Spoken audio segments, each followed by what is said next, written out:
Okay, how y'all doing today? Good. Pretty good, pretty good. Appreciate y'all taking the time to come on out. Good practice today. A lot of life lessons to be learned, but when it's all said and done with, we'll keep chopping this wood and making sure that we're doing it the right way. With that said, I'm all ears. So what's kind of your assessment in the first couple of days of how the offense is going with the installs and things like that? You know what? Everything is going good so far. Obviously, you know how spring ball goes. It's just like whether you're at the next level or at this level. You have good days. You know, the defense comes back and has a good day as well. And what that does, it creates balance. Obviously, our guys got to learn how to put consistent behavior on tape. They're working. The effort has been good. We just need to learn how to detail the details. But when it's all said and done with, it's a great learning opportunity, you know, for us as a coaching staff, but also as players as well. What have you seen early on from quarterback Ethan Garbers? You know what? Ethan's doing a heck of a job. We got a lot of competition in that room. Coach Tad White's doing a heck of a job with those guys, teaching them the system. There's been some good, there's been some bad, there's been some ugly from all of them. But like I said, it's still early. Mm-hmm. You know, I'm not expecting us to come out and set the world on fire. What I want us to do is just to continue, first and foremost, learn how to put consistent behavior on tape. Once we learn how to put consistent behavior on tape, the rest of everything will take care of itself. But when it's all said and done with, these guys are doing a great job of accepting the challenge. Coach Ted's doing a great job of coaching them up. Now we just got to continue going with the process. Gotcha. Did your approach with college players have to be different than NFL? I mean, maybe, you know, a little bit slower or, you know, just because, you know, they're at a lower level? I think you still, I think you just need to teach and coach. Teaching and coaching does not change. You still have to do a great job of over-communicating clarity. You got to make sure that you're reaching your guys in the room. It's never easy, regardless of whether it's the pro, it's college or high school, because everybody accepts or retains information differently. You just got to learn how that particular player or that particular person processes information. But that's our job as position coaches and coordinators to figure that out. And when it's all said and done with, we just got to make sure we're putting the right people in the right place to be successful. And 3 days into this is not an opportunity to say, well, he can play and he can't play.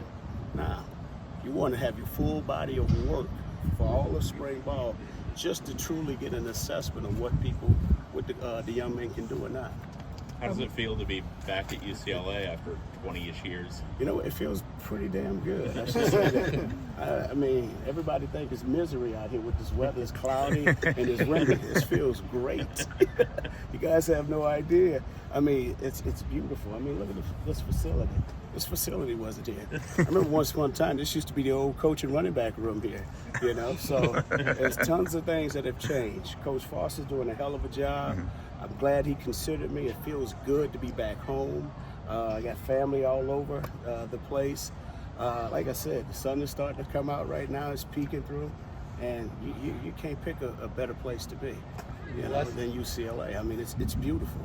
And the last time you were here, you had the title of recruiting coordinator, and obviously a lot's changed in the landscape of college football on that side. What do you think of just how college football's changed in the recruiting aspect? Well, first of all, recruiting is still the same. That hasn't changed. You still got to have relationships built. You still got to do an effective job of communicating with the people and connecting with the people that you want. Now, obviously, there's a lot of different things that have changed with the NIL.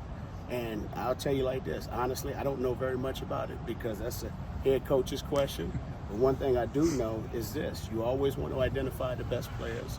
You want to identify the best people who wants to be the best student athlete and wants to come out here and pursue a degree. If they're talented enough, they'll have an opportunity to make it to the next level.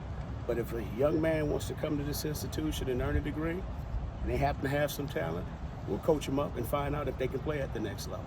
But when it's all said and done with, recruiting is about the relationships that you're building with the people. What made you want to come back to college when DeShaun presented the opportunity? You know what? It was a very unique situation because I was still weighing through a number of decisions, and when DeShaun had reached out, I thought it was pretty neat. You know, obviously it's first of all it's UCLA. Second of all, I remember watching DeShaun play, not only as a player here, but when he came out of high school, out Out there in Tustin. Tustin. I was about to say out there in Fontana. Mm. That's a damn shame. You would not like that. But playing at Tustin, right? But we've always had a relationship, and I thought it was unique for him to give me a call and for him to get hired. I told him congratulations, and I told him, listen, I said right now just be patient. I got to wait through a few things, but we don't have this opportunity to work together like this and help each other. And so I thought that was huge that he would want me to come out. And I just wanted to jump on the opportunity and come and help DeShaun build the program up to what he wants his vision to be. Eric, you'd said in an email when you got appointed You're good. that you weren't fired in Washington. Did Dan offer you a job, or what were some of the other opportunities you were weighing? Here's what I'm going to say is this. I'm here coaching at UCLA. All that other stuff, you could go talk to the commanders, okay? I'll leave it just like that. What kind of a relationship do you want to have with the players? I mean, it seems like you're pretty firm with them out there, but you've mentioned like teaching a few times. Well, you always want to develop personal relationships with guys because I've had a relationship now with Maurice Jones, Drew, Chris Harden, Dennis Keys, Matthew Slater, Mercedes Lewis. Matt Moore. So those personal connections that you make with the people are very important. You hear me keep referring to them as people because they're young men, all right? And I think sometimes we lose sight of that. All right, it's always important to connect with the people that you want to work with because this isn't just about football, all right? It's about helping young men to improve themselves, to grow in this world and learn how to be successful off the field as well as being successful on the field. So it's all about developing the personal relationships and allowing those relationships to just grow over time. Because yes, I understand they do want to play football. Everybody has a dream of playing in the league. But my job is to make sure that these kids are going to understand that at some point in time, that itinerary is going to be taken away from you, and you're no longer going to be required to step out on that field. So what are some of the life lessons that you're going to learn while we're together that's going to help carry you over in life to helping you to become the best husband, all right, the best worker, all right, and just having a way of understanding of how we survive in today's world. So it's always connecting with the people, because if you connect with the people, guess what? The player's gonna shine. And that's what it's about. What are some of the life lessons that you've learned through football that you want to kind of pass on? Well, it's just like when I talk to some of these young guys that are coming in that that are being recruited now. You have to learn how to develop your consistent habits. All right. Every day these guys are gonna step out here, and there's gonna be some everyday drills that they're required to do. But there's some everyday drills that they need to do to help them to become the best student. If they can apply that same work ethic that they have on the field, all right, at home and in the classroom, guess what? Those consistent habits will help carry them over in life. So those are the things that they need to do. Those are some of the life lessons. Yeah, it just doesn't apply just on the field. Now we got to be able to transfer it over where it can help me off the field as well. How much did you lobby for Coach Castillo to come, and what does he bring as well? You know, Coach Castillo brings a great deal of experience. He's a heck of a coach. He's a great man. I've known Coach Castillo since 1999 when I played with the Philadelphia Eagles. He's been a huge mentor in my life for a number of years. And he's a guy that I know he's going to work to get the very best out of those young men that he's working with. And you know what? I don't think I had to lobby very, very hard, because when the opportunity came about, he was wearing me out. But I'm happy to have this opportunity to work with Coach Juan, because like I said, it's always about the personal relationships that you make along the way, because you're going to see the same people going up as you do going down.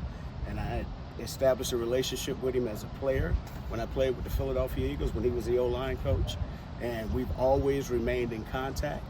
I did the internship with the Philadelphia Eagles in 2004 and 2005 when he was still the O-line coach, and obviously just having that connection with him and then having that opportunity to work with Coach Reed, that the bond has been there.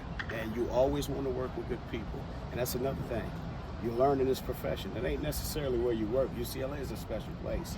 But more importantly, the people that you work with. Let's talk a little bit about the offense. What do you want it to look like? What will be working well if it's going as planned? So, first of all, I want to be on an offense that's diverse. We do want to run it, obviously. I do want to throw it. We just want to make sure that we can come out here and efficiently and effectively move the ball up and down the field. My job right now, and it's a tough question to answer right now, not that it's tough, I just want to see who can do what. All of this right now is about an evaluation. And obviously it wasn't our best day, but I want to see how guys handle things when things ain't going well. That's a part of the evaluation, okay? Who can be resilient enough to overcome the adversity and find a way to pull everybody together, making sure that we can find a way to have the success that we need to have in order to achieve the goals that we want to achieve. So the biggest thing right now is just making sure that as a new staff that we're evaluating everybody and making sure we know exactly what they can do, because now it's going to give us a better understanding of their strengths and their weaknesses, things that we can work on and things that, hey, we know we can continue moving forward with as far as the installs and what we're going to do with the offense moving forward. How much of the offense do you want to have installed by the end of spring? I mean, not very much. I mean, I shouldn't say not very much. You want to give them a good chunk because you want to challenge them, okay? But on top of that, you got to know when to challenge them and know when to pull back. And so right now, we'll install twice a week. And then that third practice throughout the course of the week will be just a review of those 2 installs. So those installs, you know, they won't add up like they do in the league. That's right. Yes, sir. Not to get too into the weeds, but how different is the terminology? Do you pay attention to the terminology that Chip used at all, and like how different or similar your stuff is in terms of how you're installing it? And the No, learning you curve? know what? I know some of these guys are used to a different terminology. So one thing, and I know when you're as a player, when you're going through that, you're trying to apply things. Right. Well, one thing you want guys to do is to learn the language that you're speaking, because now I want those words to start triggering pictures in their head. So, like I said, right now it's always going to be tough because every day is a brand new day. That's why you got to watch the number of installs you have. On top of that, the volume. But like I said, Tuesday we had a better practice because of the installs that they have known for the past few weeks. So now we added a few little wrinkles. Everybody was a little hesitant to go out and do what they were supposed to do, but that's okay. That's part of the learning process. Now we just need to figure out how to play faster, but also too making sure that we're digesting it and spending the time together working on it so we can come out here and do what needs to be done. In terms of evaluation, what's it been like working with Ethan Garbers? You know what, it's been good. You know, all of those guys are doing a heck of a job. I've been very, very impressed with that room. I got some good young men in that room, and they're very, very competitive. And the only thing they want to do is they want to digest as much information. And then, they, you know, obviously with all the film that we have, everybody wants to ask about Pat and Sam and all the number of players that I've had an opportunity to work with. So it's been, they got a good group of young men, and they're doing a heck of a job, you know, under the circumstance. They're doing a heck of a job. Just a couple more, guys. You worked with Dalen in Kansas City, and he went back to Dalen McCutcheon.